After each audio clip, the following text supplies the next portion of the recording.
Pagod ka na ba sa mahabang pila para makakuha ng Fire Safety Evaluation Clearance? Sa matagal na proseso sa occupancy, hotworks, fumigation, storage, at iba pang mga clearances? Hassle, di ba? Chill! The long wait is over. Dahil kahit nasan ka man, sa kotse, sa Boracay, sa Baguio, o maski sa CR, gamit ang iyong computer at mobile phone, ay pwede ka nang mag-process ng Fire Safety Evaluation Clearance o kahit anong clearance na kinakailangan mo sa Bureau of Fire Protection in just simple steps. Step 1. Registration. Una, i-scan ang QR code o pumunta sa website ng fsis.e-bfp.com.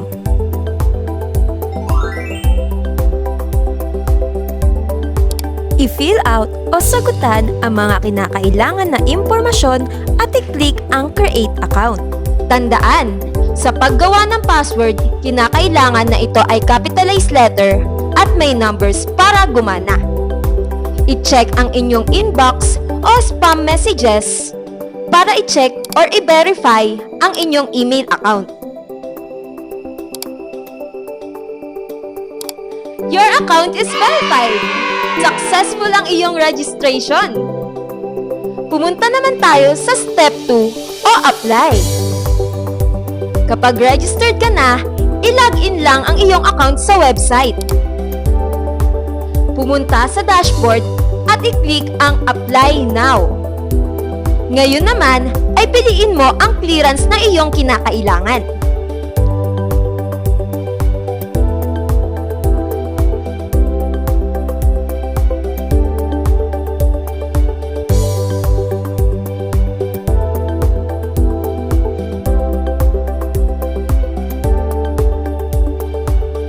I-upload ang kinakailangan na dokumento sa clearance na nabanggit.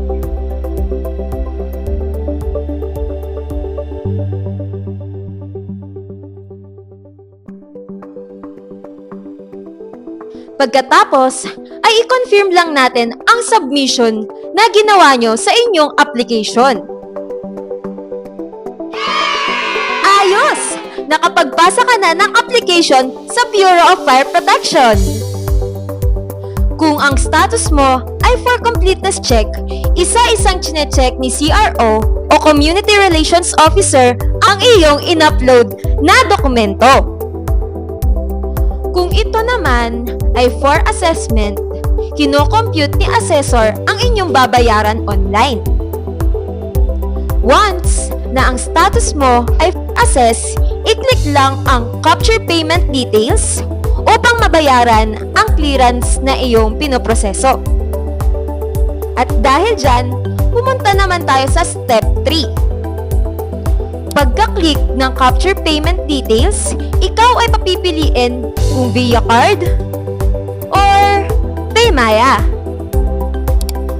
Kung GCash ang pipiliin na pambayad, i-click lang ang PayMaya upang ito ay maging gateway. Ito ay maglalabas ng QR code na maaaring i-scan through GCash or other e-wallet.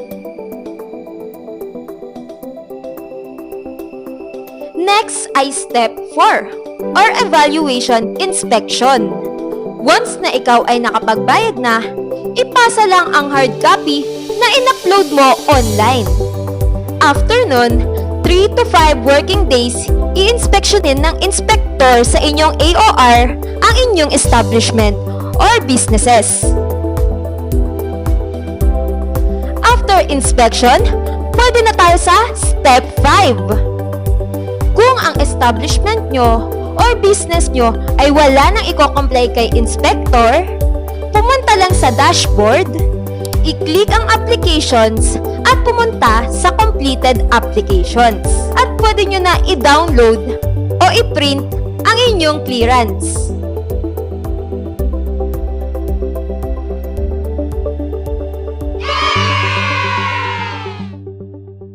Simple lang, di ba?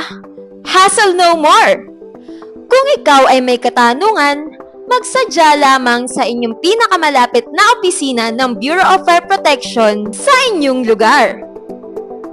Ako Ako po si FO1 Hannah Grace Gatura, ang inyong tagabahagi ng impormasyon patungkol sa Fire Safety Inspection System.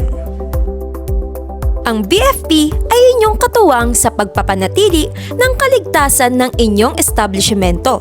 Mag-ingat po palagi at huwag kalimutang i-follow ang aming Facebook page para sa mga updates tungkol sa Fire Safety Inspection System.